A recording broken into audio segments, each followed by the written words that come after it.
Get this bad boy going. I'm going to go ahead and turn on the presentation, and a little housekeeping. We're going to get into who we are in just a second, but you can go ahead and use the chat for questions on the Chloe, we need to change our names. Oh my gosh. We're all just named Rose City Rollers. Rocket mean. You'd think we'd never done this before. Okay. All right. So you can feel free to go ahead and drop questions in the chat as we're going through the presentation. And we have time for, we're gonna go pretty quickly with a lot of information, and then you'll have time at the end for Q&A. Also on this webinar is Meg, and she'll be monitoring the chat. So I'm gonna go ahead and I'm going to share my screen, start the presentation, and we are going to just dive right in. So exciting. Okay. Okay. Are we full screen mode? Everybody good? Looking good. All righty. Great. Okay. Well. Okay. So like a nonprofit. Grants, donations, and sponsorships. And this is, we're going to be doing a little bit of information on Little Green Light as well, which is the client relationship management system that we use. First and foremost, let's do some quick introductions.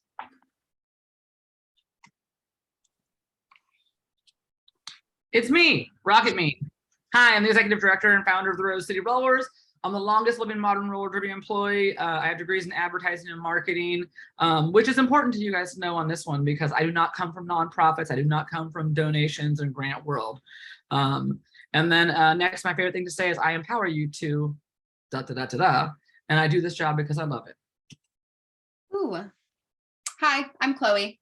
I am the development manager for Rose City Rollers. And again, super important to note that I do not come from a development background. I don't come from necessarily a background of writing grants, and my initial job, I'm a geologist for AP & Co. And kind of what that entails is a lot of project management, client relations, and different types of fundraising. And so being able to kind of use my degrees in management and leadership and my geologist background, and being able to kind of spread joy as a development manager through Rose City Rollers is very exciting. And I do this job because I do get to learn something new every single day, and I get to strengthen the skills that I already have. So it's super exciting. That's me again. Oh, we have 2 slides of you? Oh. Okay, so in 2022 so far, we have been able to raise $300,000, and that is through grants, individual giving, donors, and we've been able to do some staff building. Our skate mobile, our rent and roll have been all completely funded through this 300,000 so far just this year. And Rocket, do you want to talk a little bit about rent and roll? Yeah, totally. So rent and roll was actually the first grant that we ever got at Rose City Rollers, and it is our lending library. So as you can see, those are Rydell skates in there. We have Rydell skates, 888 and 187 pads. We've got S1 helmets, and we get lots of money every year to refurbish this so that we can actually have people like earn their skates and stuff like that. It is a very fundable program. Largely though, it is fundable because of having youth involved. But even if you don't have youth in your league, it could be fundable. The other thing that's missing from this slide is coaching. We got a ton of money this year for coaching and for building out a coach training program. So exciting things that that funders are wanting to fund in the last couple of years. All right, so the trifecta of contribution income for you guys is grants, which is money from foundations to support your mission or a particular project that you're wanting to pursue. Donations, which is money from individuals to support your mission or a particular project. And sponsorships, which was a webinar that we had talked on previously, but money from businesses to support your mission or a particular project. And those are all factoring in. All right, so before we dive into a bunch of the grants and the donation pieces, I want to talk a little bit about some of the basics I suggest for nonprofits. Track it all, track donors, grants, sponsorships, all in the same place. We suggest Little Green Light. Chloe's going to talk about that a little bit more in the next slide. I will tell you, I kick myself all the time for how we tracked things, like how we could have started tracking things in a more concise way earlier on. It's meant that we spent a lot of time and money going back and having to clean up data. So I suggest tracking things well from the get-go. Find the nonprofit association in your state and join it. Oh, Chloe, did we add that link in here later on? For nonprofit association? No, it's for all the states one. We'll add that later for you guys. Okay. And then ask for help and don't pretend to know more than you know. People love helping 501c3s. Like I said, I did not start out running a nonprofit. I come from advertising and marketing. So I asked a ton of people questions about how to run a nonprofit, and went to, took a bazillion webinars and trainings on how to do the things that a nonprofit should do. Hire a boss. I'm just going to keep saying this until other leagues do it. You need somebody who will oversee operations, finances, and the legal shit.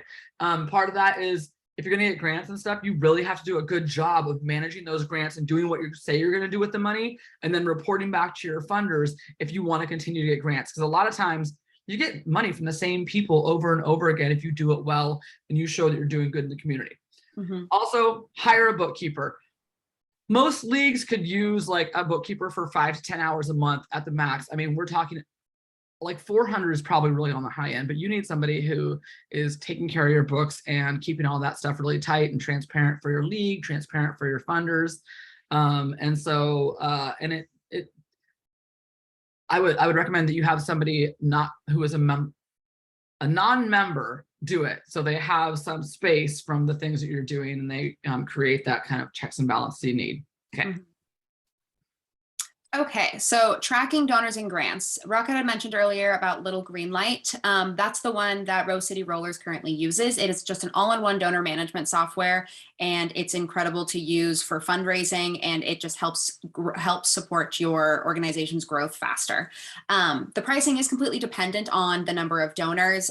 They use the word constituents for Little Green Light, and so the first 30 days for your organization is always going to be free, and there is no contract required. And so after those 30 days, if you decide you don't like it, you are more than welcome to just cancel it, and there would still be no charge. But I believe it's as low as $45 for about 2,500 constituents, and then it just kind of goes from there. So it is a scale. But like Rocket again mentioned earlier, take your time learning this system. It'll help you in the long run. We're going back now and also cleaning up data, and so it'll just suit you in the beginning if you just kind of take it from the top and you get that organization all at once. And thankfully they have a ton of training videos, and they're completely available for free, so you don't have to go in completely blind or enter a new CRM with having no idea like kind of what direction to go. They're very in depth. Some of them range from 5 minutes and some of them range to like an hour and 10 minutes. So depending on how much time you have and how in depth you want to go, they're completely listed out for you. Yeah, so like Chloe said, it's $45 a month is what Little Green Light costs, but Rose City Rollers, for recommending them, gets like $200, and we will pass that on to you completely, so you would have at least a couple months for free. Mm-hmm. Yeah. All right, next. Uh-oh. There we go. Okay, so this is just a screen grab of our grants reporting. This is a grant we had submitted earlier this year for Molten Lamont Athletic Foundation, and this is just showing how Little Green Light tracks it. So you can see there is the award letter at the very bottom for January 13th, and then there's the grant report that's due on September 1st, and then above that is the actual grant report itself. And so it really is just the best way to kind of keep everything in there all at once, and you can even set alerts and notifications so you do get reminded of upcoming grant reports, and you can assign tasks to individual staff as well. And so it's just the best, you can all in one spot. I'll say it was really easy when we would have like one grant at a time. It was easy to keep them straight, but this year we have to kind of go back and be able to look at, okay, what was the award letter specifically for? Like, because they'll tell you what they're giving you money for. Even if you ask for money for one thing, they're gonna have it be fairly focused, and so you want to make sure you have the ability to go back and look at that. Mm-hmm. Yeah, you definitely want to be able to have access to all of your previous award letters. Keep those forever. Keep any contact information that you are given. But yeah. So grants, what they are money to fund special projects so that your earned income, so member dues and vouchers, can fund other items. A lot of grants, most grants have a very, very specific scope. It's not, a lot of them are focused on youth, the environment, animals, homelessness, after school programs, etc. So a lot of them have very kind of specific a scope to be able to apply to. What they aren't, they are not money to spend on for whatever you want. Like I was saying previously, when a grant is awarded, it is likely awarded for a specific thing. So for example, if you are apply for a grant and they award you that grant saying, okay, fantastic, use this for all of your coaching fees. The grant money does have to be used for coaching fees, because when you go back to report it, they're going to be asking for those essential receipts. They are not guaranteed, so you're going to want to weigh the time completing versus the completing the application versus the actual award amount. And then easy, they're not easy. They are going to require your knowledge. You're going to need clean financial records, and you're going to need some concise writing skills. They are super important. They bring life-changing resources to your organization. They also open up a bunch of new community connections. We have found a bunch of new connections through the community just by applying to grants, and we found other foundations to apply through. Just from a certain one grant application will open up a whole bunch of doors to other grant applications or opportunities. And they also take a bunch of pressure off of your budget. Uh-oh. Ooh. My bad, my bad. There you go. Okay, so where to find grants? So as I mentioned in the beginning, I don't have a development background. So when I was first hunting for grants, I was fully just using Google. I was typing in nonprofit grants near Portland, Oregon, and I would just kind of go from there. Thankfully, since then, I've developed a couple of new tips and tricks that the internet has oh so graciously provided me. So Grantly is the first one that I would definitely recommend. It is just you can pay for a subscription, but they do have a list of free grants by state. If you just go to their website, you can find a bunch of different community foundations by state and open funding opportunities by state as well. Instrumental, I personally love as well. That one also is a paid grant software, but it's just the easiest way for me to keep track of all of my upcoming grants, timelines, deadlines, what's required, all of that. And then the Foundation Center online is just a free access at your library. Go to your library and then you'll have the entire Foundation Center online at your fingertips. When I was first looking for things, I went and used the Foundation Center online because it's the most robust thing. And I tried it a couple different times to find out which librarian would be helpful. And I found a really nice one, and they showed us a bunch of grants.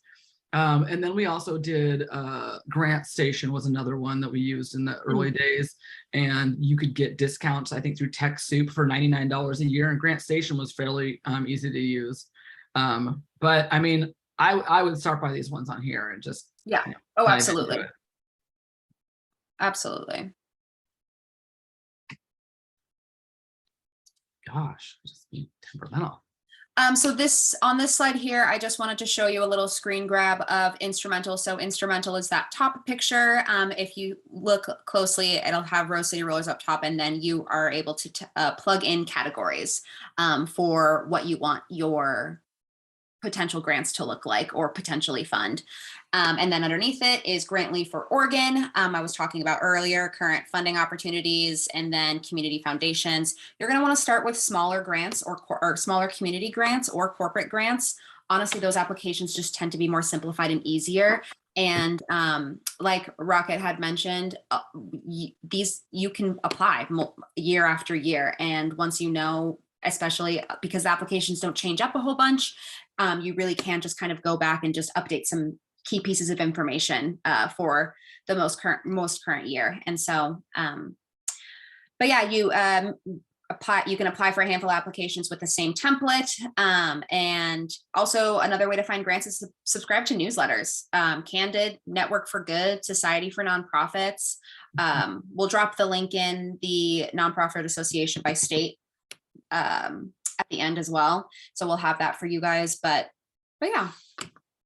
Yeah, and I would say the other thing, like I was talking about how I learned everything I know about grants and donors. I really learned it by doing webinars and stuff, and all of those, signing up for Candid, Network for Good, Society for Nonprofits, they're going to be sending out free webinars. Like, I mean, you could do a free webinar every week and you could be a total nonprofit pro, and you could have all kinds of knowledge that people go to college for years for by just doing free webinars on a regular basis. All right, want to take it away, Rocket?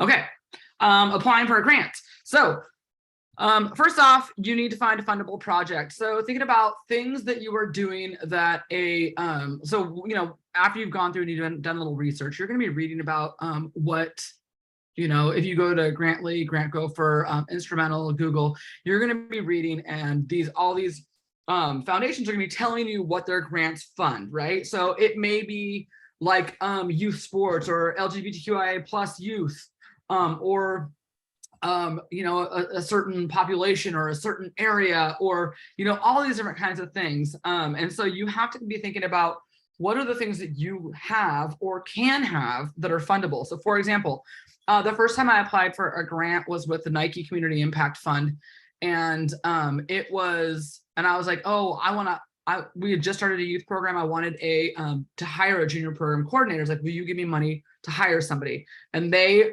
called me, and it was funny because I was on vacation. They called me and I was in the middle of remodeling a house, and they were like, hey, we don't want to fund a staff position. We want to fund a project that is going to make things better. And I was like, oh man. And so then I was like, well, what if we built something where we had skates and pads and gear and made roller derby accessible?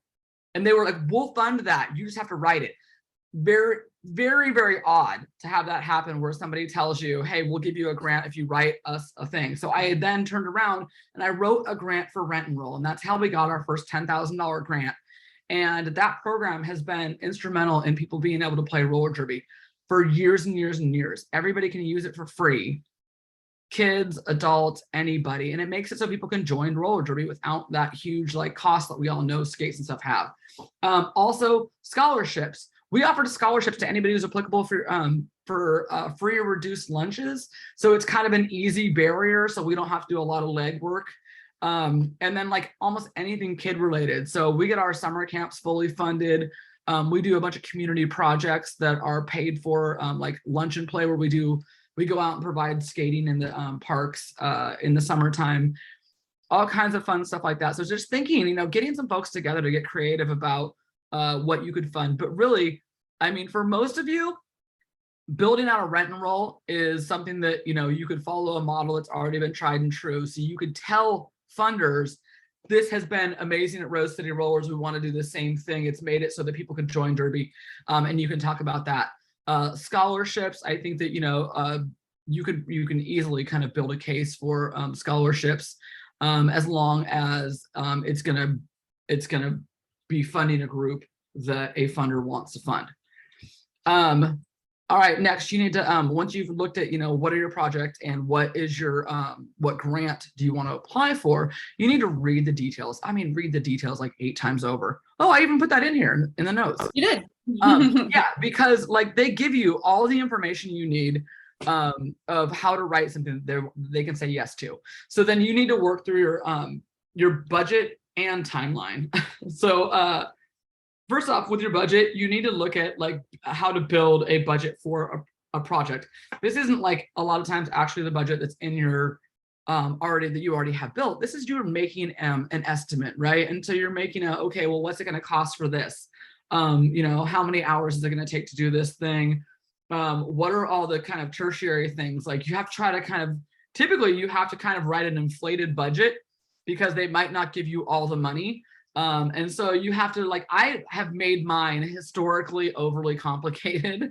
I'll put in X number of skates and they cost this much and shipping costs this much, right? So I've gone too far down the rabbit hole, but really you want to rough out Like, how could we do this? Like, what's it going to cost? And then you want to bounce it off some people and be like, okay, does this seem complete? Is this going to get it done? Next thing you need to do is make sure you have your 501c3 letter ready to go. Get all that stuff stored in one place so that it's easy to access. You know, you need to have your annual budget for your organization as a whole. So they'll want a program budget, they'll want an organizational budget, they'll want your 501c3 letter. They'll probably want a list of your board members and your staff. They'll want to see, you know, like they want to see stability in your organization is really what they're asking. And then find a member or two to help with writing. So the actual writing of it, I think it's one of those things where if you have one person write it and then you have other people who are reviewing it, it's a great process. But you know, you need to have that part where you really kind of sell your organization. Why is roller derby amazing, right? How does it have a positive impact on people that play derby, on the surrounding community, on the greater community?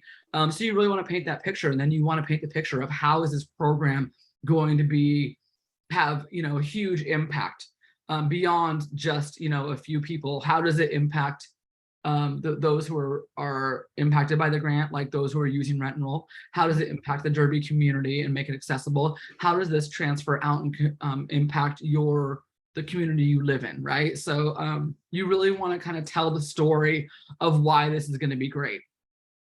And so again, you'll have organizational and project narratives. So finding people who are good at writing is not hard. But if you find people that are bad at writing and they want to write for you, you have to fire them. I'm just saying. I've had to fire grant writers. There are some really bad ones out there. And then make sure you're submitting on time. Don't wait until the last day. Like like Chloe and I both sent like at the 1 minute deadline grants, and it is so stressful because something inevitably is going to go wrong. So Always. plan on submitting the day before possible. All right. Well, I like to do I like to give myself a 3-day buffer. But that's me personally. Okay, grants, key to success.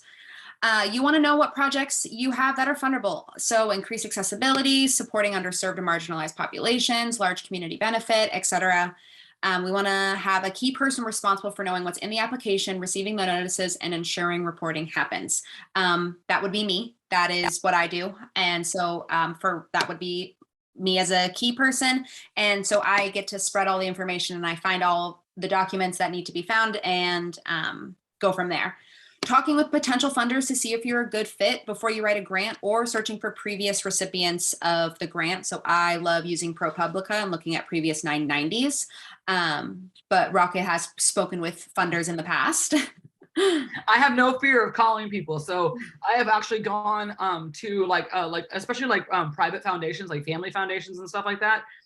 We've gone on to like their 990s. We've read their 990s, seen, okay, well, we think that so like what she's talking about, like going to ProPublica, looking at it, we found that they funded things that were similar to us, but maybe not exactly, because we're a roller derby league, right? We're the only one around.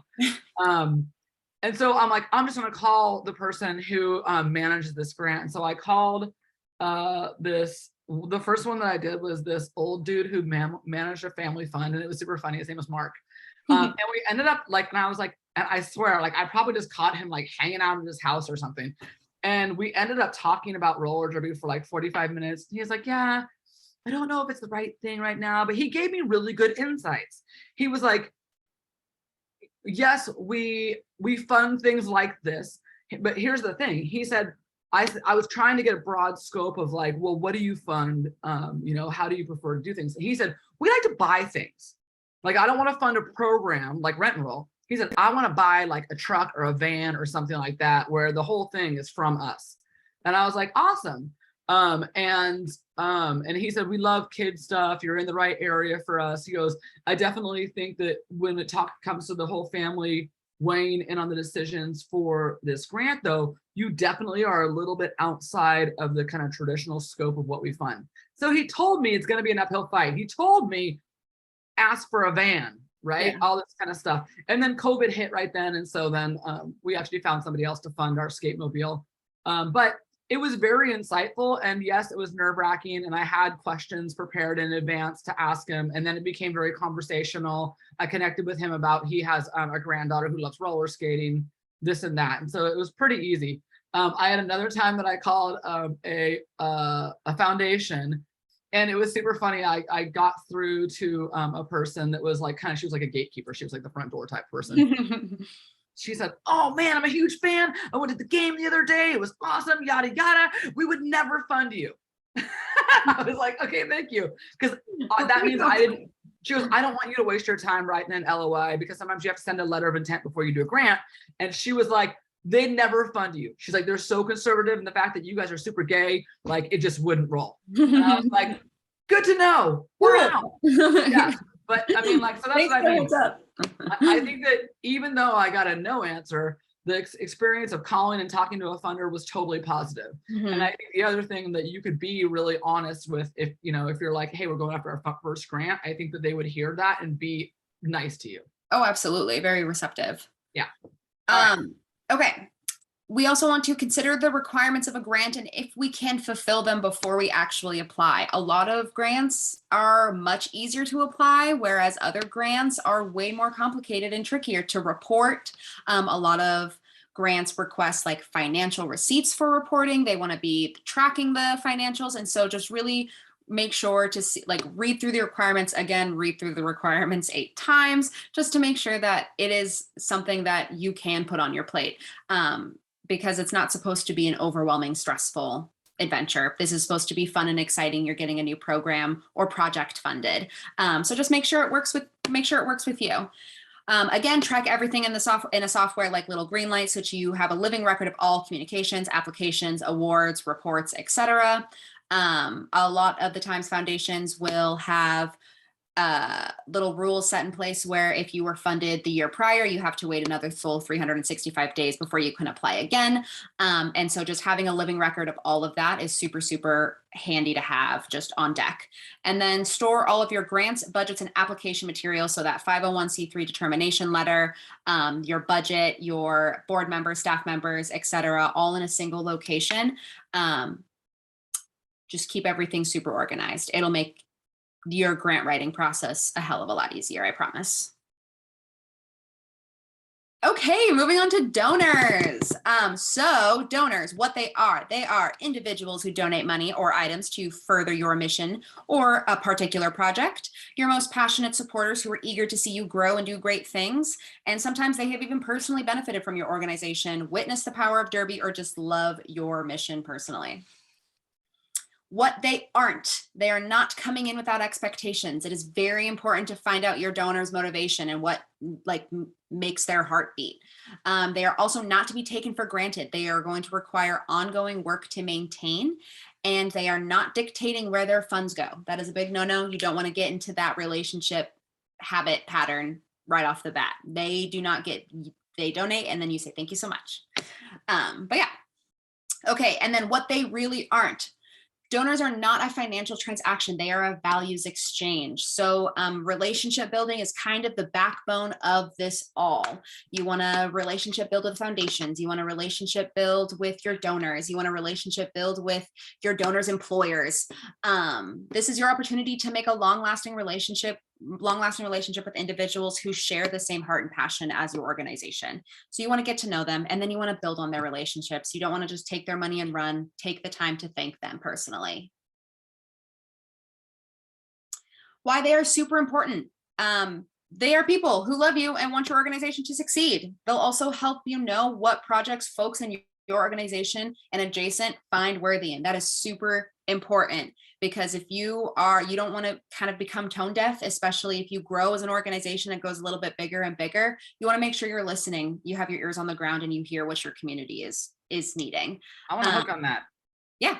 We have sent out, when we send out year-end appeals, we've had as long as you make sure that they're they're coming from an address that people can reply to. We've gotten really good feedback from our members and our fans, so we can tell which appeals really resonate with people. They're like, "Oh my gosh, this was so wonderful," or other ones where you don't really hear anything. It doesn't. It just didn't. It landed kind of flat. Right. But if you get really good feedback on the contents of your emails, that's awesome.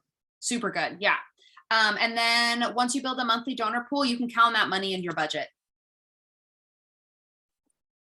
Okay, this is your donor's key to success. I really like this donor engagement lifecycle. I do highly recommend checking out this link and just observing all 7 steps. I really liked this one specifically because it focuses on your relationship and wanting to touch on various touch points so that that relationship is continuous. Do you want to talk about the steps? Oh yeah, sorry. So the 6, I guess 7 steps would be the first one, identify a person. So identify a potential prospect, or someone identifies you as a potential prospect as an organization. Qualification, you want to study their interests. You want to get to know them. Why, again, going back to what is their motivation? Why are they wanting to donate?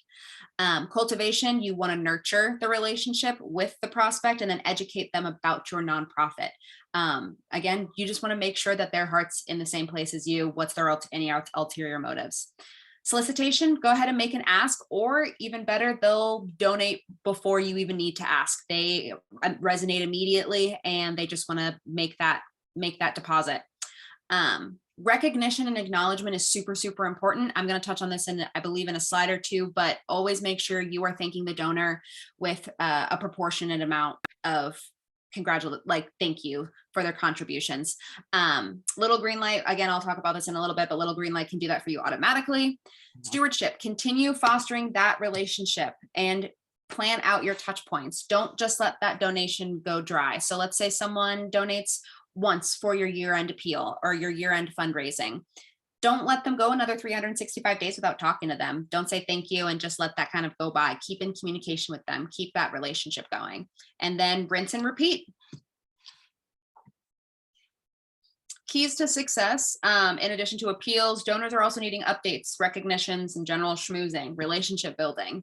Ask for help, like in the very beginning of this. Don't think you know more than you do. People love answering questions, and then you can continue to engage donors by doing so.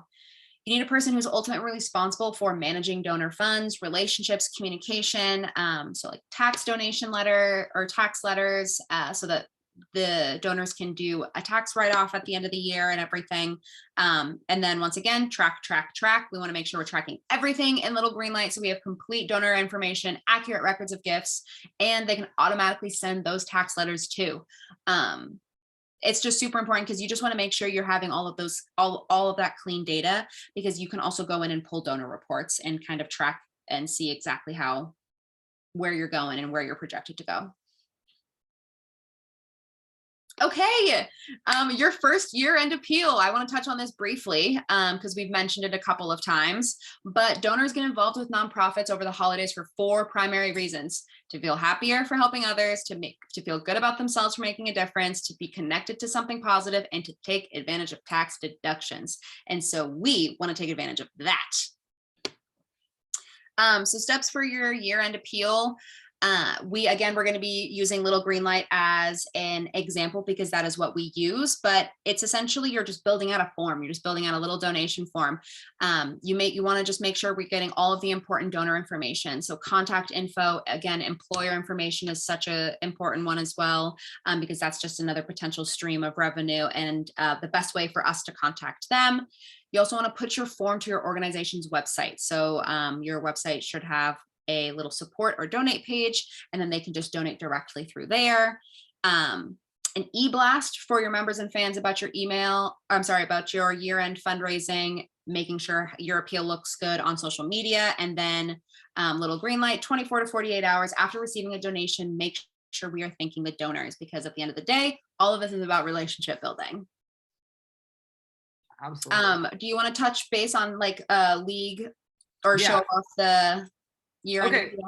Yeah. So when we first got our first donor software, I think the big thing is just getting in there and doing the base level, which is making a donate button that you can post on social media, that you can post on your website.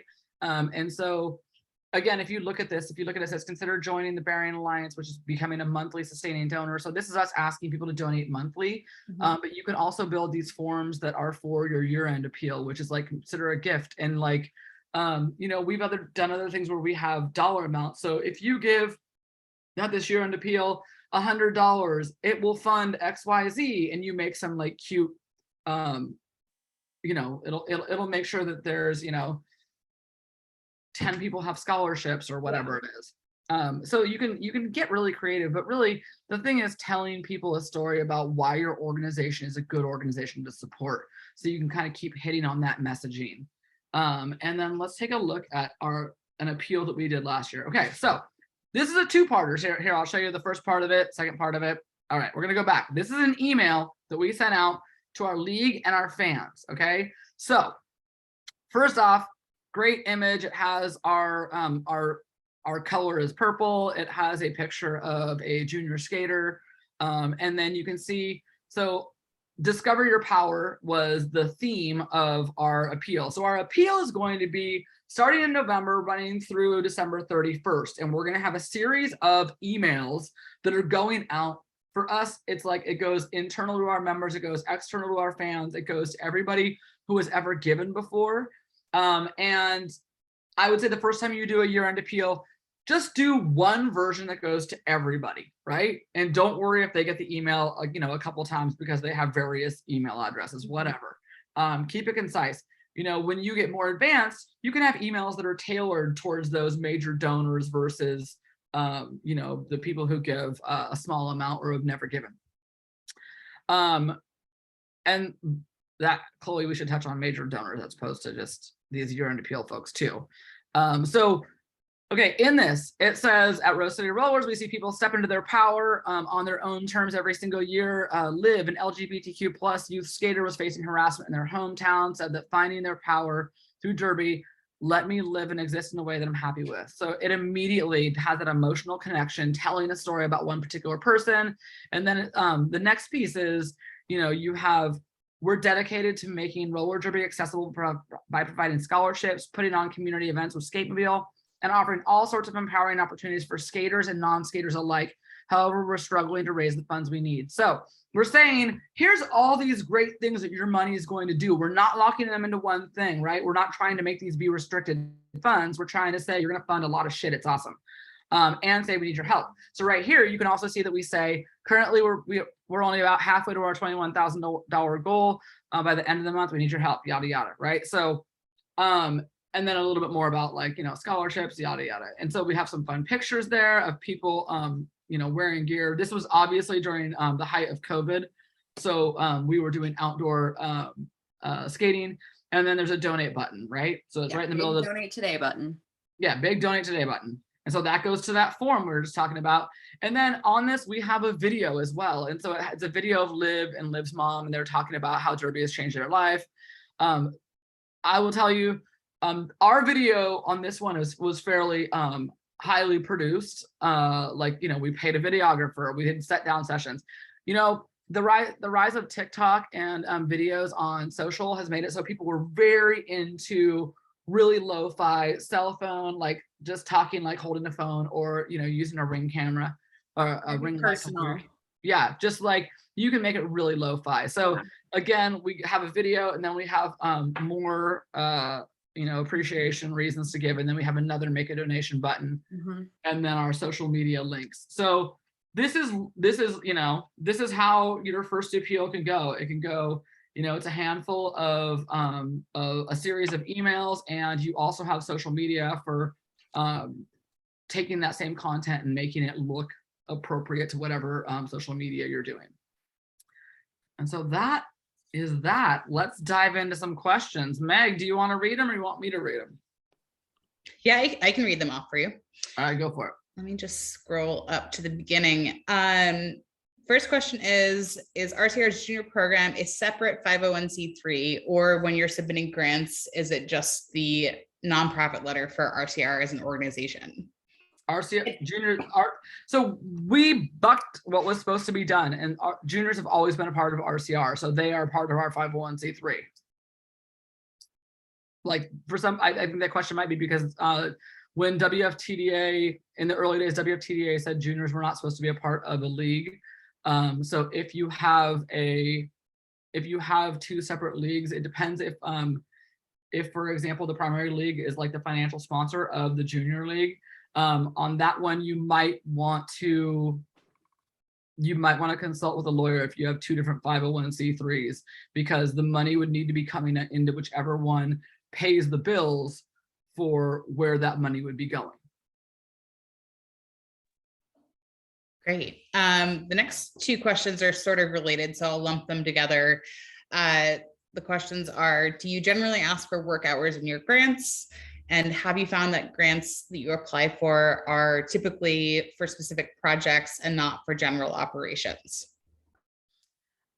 I would say, yes, they are for specific projects, but there are general operations grants. That is when you do start getting into the more kind of more trickier, or I'd say like trickier applications, just with asking for more information, looking for more financial health. And so it is definitely it's definitely a possibility. But for the most part, I guess the smaller, if you're writing your first grant, I wouldn't necessarily encourage to go after like a capacity building or general operations grant as your first time. Yeah, I would say the other thing that changed during COVID though is some funders heard that, a lot of folks that use grants get a little tired of basically begging rich white people for money. And so one of the things that grant funders heard from that is we need to be a little bit more flexible with what you spend your money on. So you might find grants in your area that are more general. And so if you do, I would say, great. If they seem like their application is pretty easy and they really specify that it's a very general grant that you can use it for what you want, great. As long as you can check out the reporting before you apply for that grant and make sure it's not super complex. Yes. Yeah, definitely try and check out the reporting before you submit any grant. The next question is, the free lunch metric for scholarships is a great idea, but what standard do you use for adult scholarships? Oh, there's a national standard, and it's basically like the poverty standard that says like what you have, what was your household income. And so that's we could probably look that up and link it because it's something that we use year over year on our scholarships. And we can actually give our scholarship information to you guys. Like if you want to build a scholarship program of like how you apply and stuff like that. Ours is really general. Yeah. Because we get enough money to cover our scholarships on a regular basis. And so I don't really, I don't know if we've said no to anybody if they actually just provided the documentation. So. Next question is, how many appeals should or do you do in a year? Including things like a year-end appeal, Giving Tuesday, etc. That's a fantastic question. I would say if you can, pair them up. Like if they can overlap with each other, then I would do. Can I answer for what we did in the past? Yeah. Okay, so in the past, we paced it out because you have Derby where you are doing events and stuff like that, right? So you're asking people to spend money on events, and you're asking people to spend money on your raffles if you do raffles and things like that, right? So on our appeals, we used to do year-end appeal, which would basically go November, through the end of the year. We would oftentimes do either a spring appeal or a spring event. So we would do a spring appeal if we weren't doing a spring event. Now we started doing a youth spring fundraiser. And so we don't want to be asking the same population for money repeatedly. And then we also do, in August, we do International Youth Day. And that's pretty awesome because it's so far away from most giving that people are like, oh yeah, I'm totally in the mood. And then we can do Giving Tuesday and stuff, but Giving Tuesday tends to kind of like, for a lot of us, it tends to be the kind of the jumping off point for the beginning of our year-end appeal. So I think the big thing is about pacing and what else you're doing in your league. And on that note, I just want to say try to keep your fundraising things at a league level, right? Don't let them get down into like team level things too much, because then that adds to the complexity of your pacing of when you're going to do appeals. I think for anybody who hasn't done an appeal yet though, do a year-end appeal. Start there and then kind of learn your lessons and get really good at like your documentation and stuff like that the first time. Mm-hmm. How many people does it realistically take to do all of this?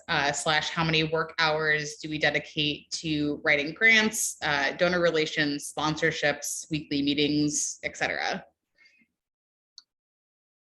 I mean, I can tell you that I'll tell my piece and then Chloe can talk about what we do now. But I will say that we started out with sponsorships where I did, I brought in $30,000 in sponsorship the first year that I was a full-time employee, and it paid my salary, which was interesting.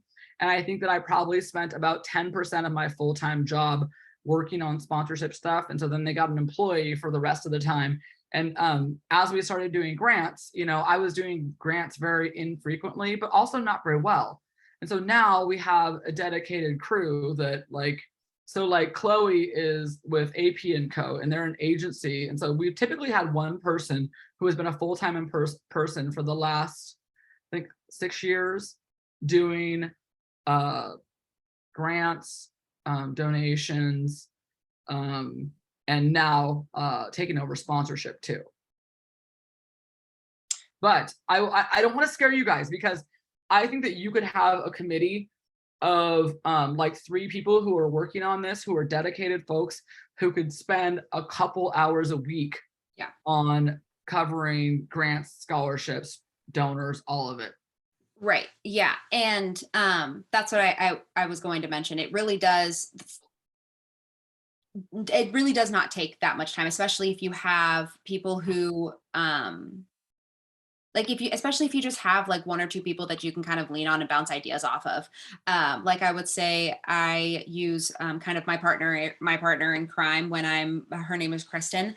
I will bounce ideas off of her, but the grants are super, for the most part, straightforward because I can whip it up really quickly. And then because I don't have a huge Derby background, I'm able to pass it to one of the members who does have a Derby background and is able to point out pieces. Like if I'm missing a little bit of heart in one paragraph, then they're able to put that heart into it.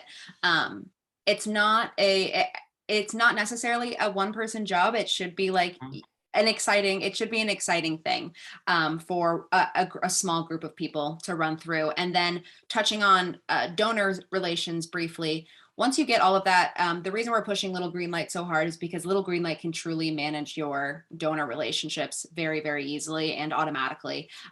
You just have to get those acknowledgements in, and they will be they'll be updated, and you will be having that managed.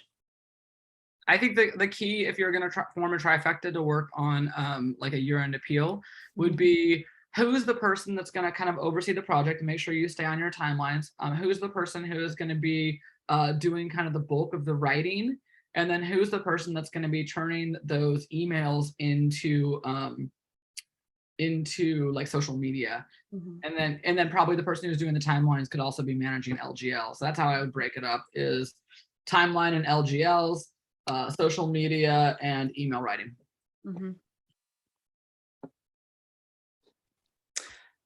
Next up is, and I think we sort of touched on this earlier, but the next question is, do you solicit funds for juniors as a program of the larger 501c3?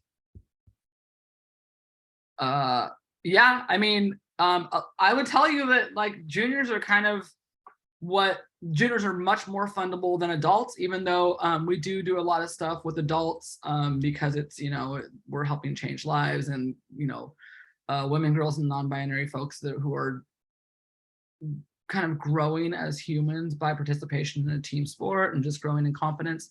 But a lot of what we write is about the impacts of Derby on youth. And so we do write grants for the Rose City Junior program, but they're also, I mean, we're only one 501c3. We're not 2 501c3s. So I'm not quite sure if that's the question, is if you're 2 separate 501c3s. I'm not quite sure how you write those grants unless you just explain your relationship. But even then, I think you would have to, whoever the money is going to be spent on probably has to be the 501c3 that submits the grant.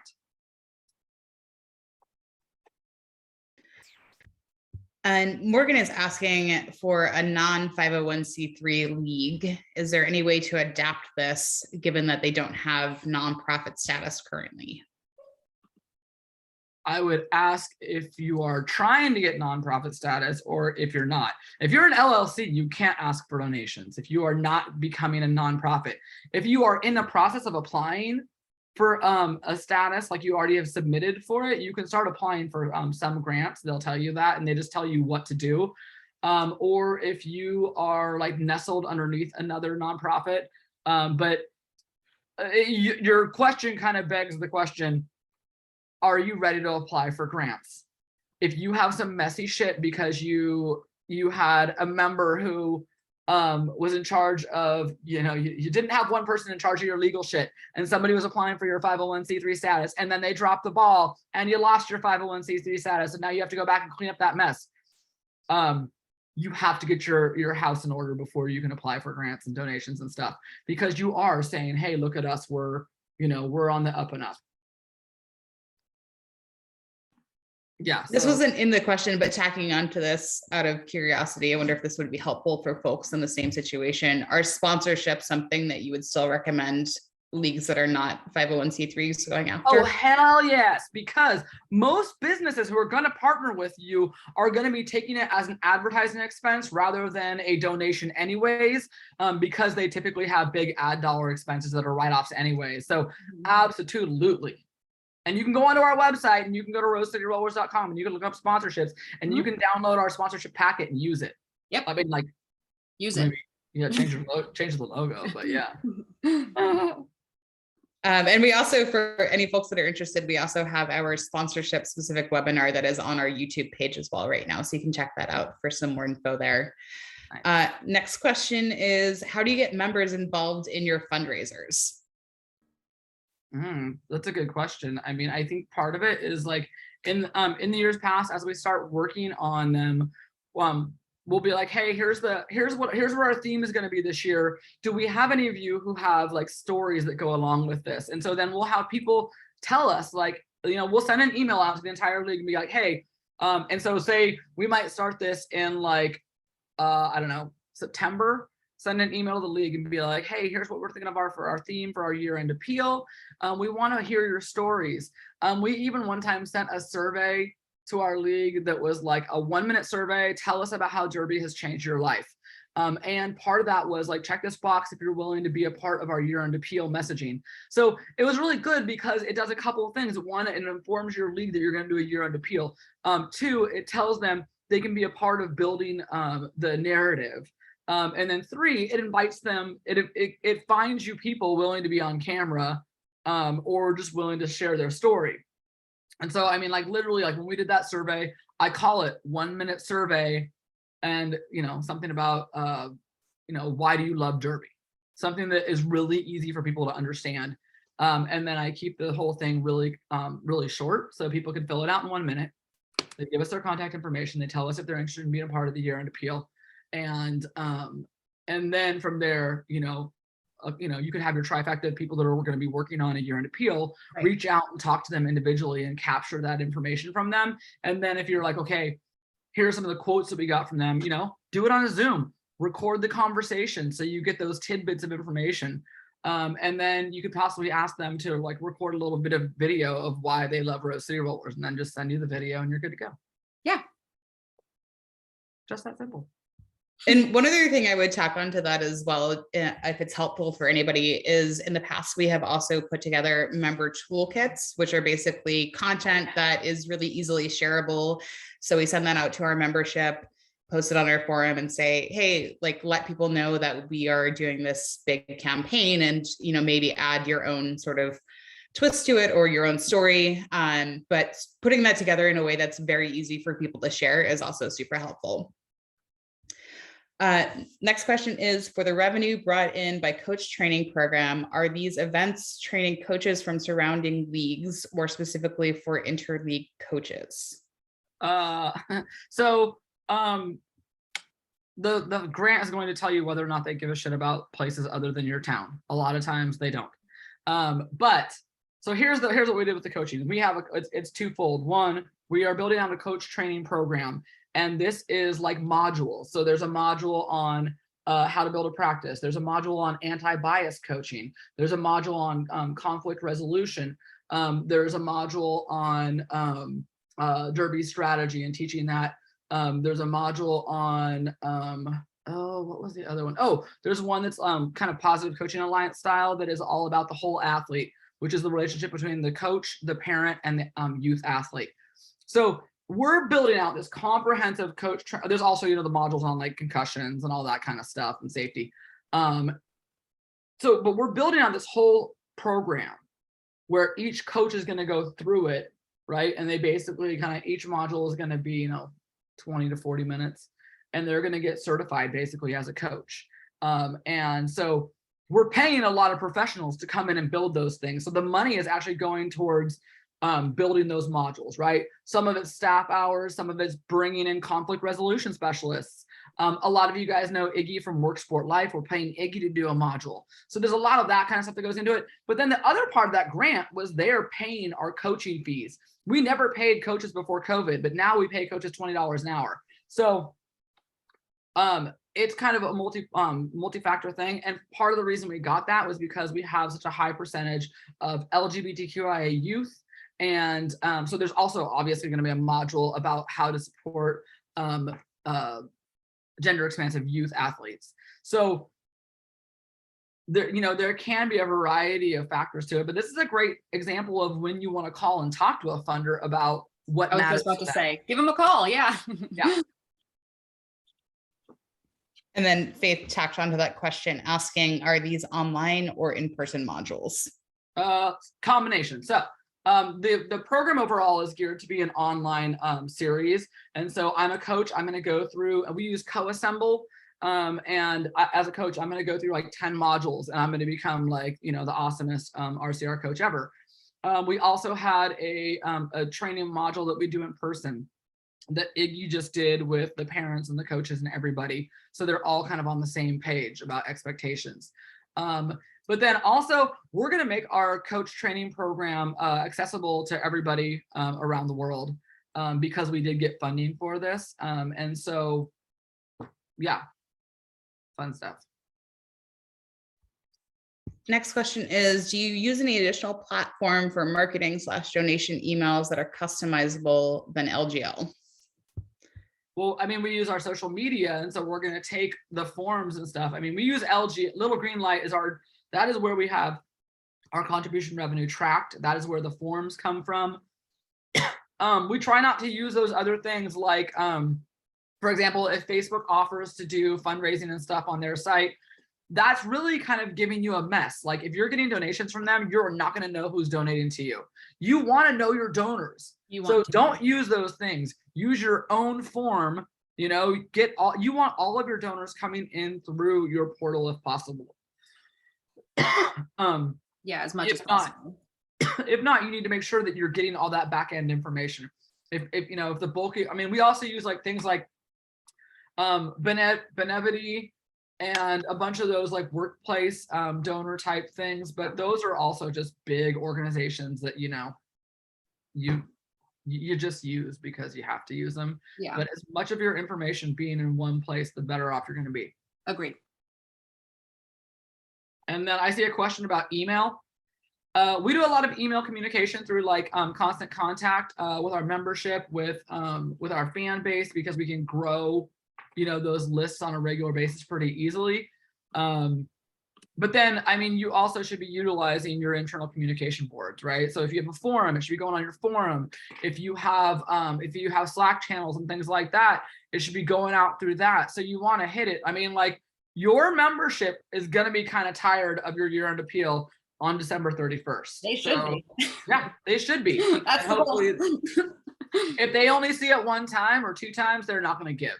And they're not going to talk to other people about giving. So I think internally, though, in addition to the big appeal letters, you want to make sure that you are also telling them why we're doing this, right? Like for me, it's like, I'm going to keep your dues low. Our members' dues are $50 a month. That's the highest they've ever been. And that is because we do fundraising and do donors and do stuff like that all the time. Okay. All right. It's 1:02. We have to get off here. Yeah, we did it. Okay. So we're going to get this posted. We will have a blog post up on our website that'll have the link to the live video, but this video will be up on YouTube soon. Yeah. And then again, if you ever are like, oh my gosh, I have follow-up questions, info@Rose City Rollers is a general email that comes in and it'll get filtered to the right person. Yep. Thank you so much, everyone. Yeah. Thanks for joining us and have a great afternoon.